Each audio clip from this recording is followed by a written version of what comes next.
할렐루야, 아멘. 오늘도 새날을 주신 주님을 찬양합니다.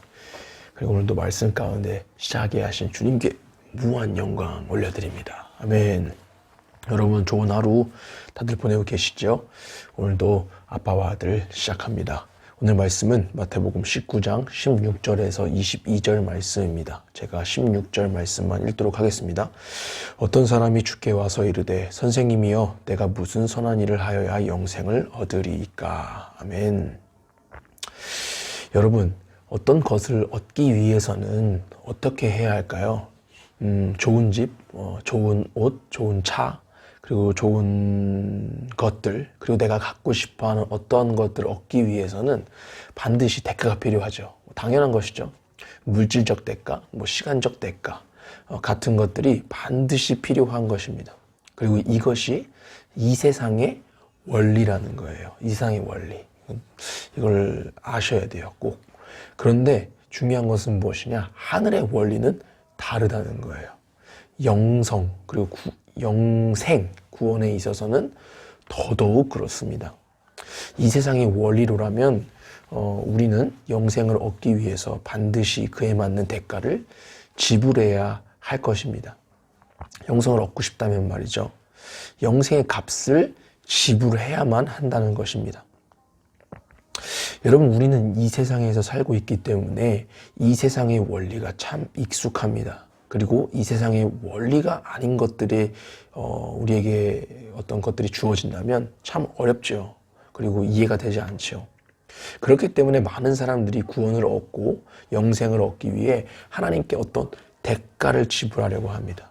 그리고 사실 이것은 예수 믿고 난 다음 이후에도 사실 우리는 이것에 계속 익숙해지기 때문에 계속 어떤 것을 주님을 위해 무슨 걸 해드리고 싶어하는 그런 경향이 있죠. 그런 마음은 좋지만 그것을 못하게 된다면 찾아오는 어떤 불안한 그런 것들이 우리 마음 가운데 있다는 거예요. 그리고 사단은 그것을 아주 잘 이용한다는 거예요. 왜냐?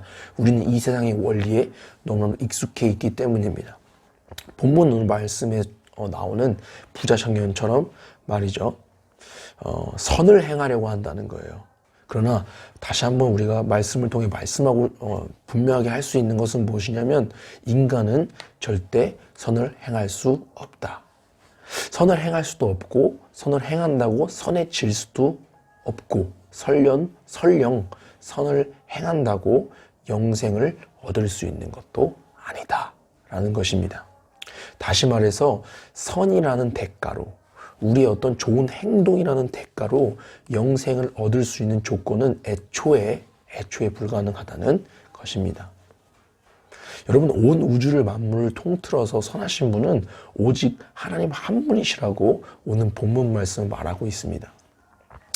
영생은 사람이 절대 얻을 수 없지만 하나님께서는 다 할 수 있는 분이심을 26절에서도 말씀하고 있으시죠. 그렇기 때문에 영생은 어떤 대가와 선이 아니라 오직 예수님을 나의 주인으로 믿고 영접할 때만이 주어지는 하나님의 전적인 은혜입니다. 그런데 여러분 아이러니하게 본문 말씀에서 예수님은 계명을 지키고 모든 것을 버리고 자신을 쫓으라고 부자 청년에게 말씀하십니다. 왜냐하면 이 본문의 배경이 왜냐하면 부자 청년과 또 당시 유대인들과 특히 율법학자들, 바리새인들은 하나님을 믿는다고 말하고 율법을 잘 지킨다고 했지만 하나님의 뜻을 따르지 않았고 또 율법의 본질을 따르지 않았기 때문입니다. 따르는 것 같아 보였을 뿐이라는 거예요. 진정 하나님의 말씀을 따르지 않고 하나님만 사랑하지 않고 하나님이 기뻐하시는 하나님을 사랑하는 것이 이웃을 사랑하는 것으로 나타나지 않았다는 거예요. 다시 말해 껍데기뿐이었다는 것입니다. 여러분 다시 한 번 더 강조하지만 행함은 절대 구원의 조건이 될 수 없습니다. 제가 이것을 강조하는 이유는 저는 이것에 정말 많이 속았기 때문이다 라고 말하고 싶네요. 그러나 예수님을 믿는다는 것은 그분을 나의 인생의 주인으로 그리고 하나님으로 믿는다는 것이고 이것은 또 무엇이냐? 하나님만 믿겠습니다. 하나님의 말씀만 따르겠습니다. 하나님의 말씀을 따라서 살겠다는 의미이기도 합니다. 부자 청년이 다른 사람에 비해서 영생에 관해 진지했지만 오늘 본문 말씀은 끝내 근심하고 돌아갔음을 말씀하고 있습니다. 행함이 없었던 것이 아닙니다. 나름대로 부자 청년은 노력했던 사람입니다. 그러나 예수님을 진정 주인으로 믿고 이웃을 사랑했는가? 라는 질문 앞에 본질적으로 들어간다면 그는 예수님을 주인으로 믿지 않았다는 것이고, 또 예수님이 믿지 않았기 때문에 예수님께서 진짜 하시고자 하는 말씀을 따르지 않았다는 거예요. 자기 만족, 자기가 할 수 있는 만큼만 했다는 거예요. 왜? 예수님이 주인이 아니었기 때문이죠. 예수님 믿지 않았기 때문이죠. 오늘 말씀을 통해 저는 참 이게 내가 영생을 얻을 수 싶다고 해서 얻는 것이 아님에도 불구하고 정말 하나님의 아들 독생자 예수를 죽이면서까지 주신 이 하나님의 영생의 은혜에 참 감사하다는 생각이 너무나도 오늘 또 들게 됩니다. 값없이 나의 죄를 용서해 주신 그 은혜, 그리고 값없이 나를 하나님 자녀로 삼아 주신 은혜. 여러분, 저는 오늘 천국을 들어갈 때 노크하고 들어가지 않아요. 여러분, 집에 들어갈 때 노크하고 들어가나요? 여러분의 집에? 아니요. 그냥 들어가요. 엄마 갔다 왔어. 나 이제 내 방에 들어가서 옷 갈아입고 편히 쉬죠. 그것이 하나님의 자녀에 대한 특권이에요. 근데 그것을 값없이 내게 주셨다는 거예요. 얼마나 감사한지 모릅니다.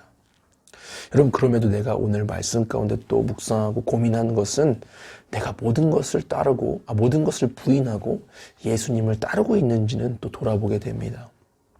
물론 저는 예수님을 정말 믿습니다. 그리고 예수님이 나의 주인인 것도 사실입니다. 그리고 저는 주님의 은혜로 오늘 죽어도 천국 갈 수 있습니다. 그러나 저의 인생에서 예수님보다 더 사랑하고 있는 것은 있는지, 또 예수님의 말씀을 따르고 예수님께서 가신 길을 진정으로 내가 따라가고 있는지는 또 돌아보게 됩니다. 사실 이것이 내가 이제는 또 싸워야 할, 예수 믿고 난 후에 싸워야 할 것인 영적 전쟁이기도 합니다. 늘 점검하고 돌아봐야 할 것입니다. 그리고 또 오늘 또 결단하게 되죠. 예수님을 멋지게 따르자. 모든 것을 따르고 예수님의 제자의 삶을 살아가자. 여러분, 이 예수님을 따르는 가치에 대해서 전에도 얘기했지만 저는 오늘 말씀을 묵상하면서 이런 고백을 하게 됩니다. 내게 예수님은 모든 것을 따르고 모든 것을 버리고 따를 만한 분이시다. 난 예수님이 참 좋다. 기도합니다. 하나님 감사하고 사랑합니다. 영생을 값없이 주셔서 감사하고 구원해 주셔서 감사하고 자녀 삼아 주셔서 감사합니다. 예수님은 내 인생의 내 모든 것의 주인이십니다. 그렇기 때문에 예수님을 따르기를 원합니다. 순종하기 원합니다. 예수님의 제자의 삶을 살기 원합니다. 주님 도와주시옵소서. 주님 감사합니다. 사랑합니다. 예수님의 이름으로 기도했습니다. 아멘. 오늘도 승리합시다. 빠세요.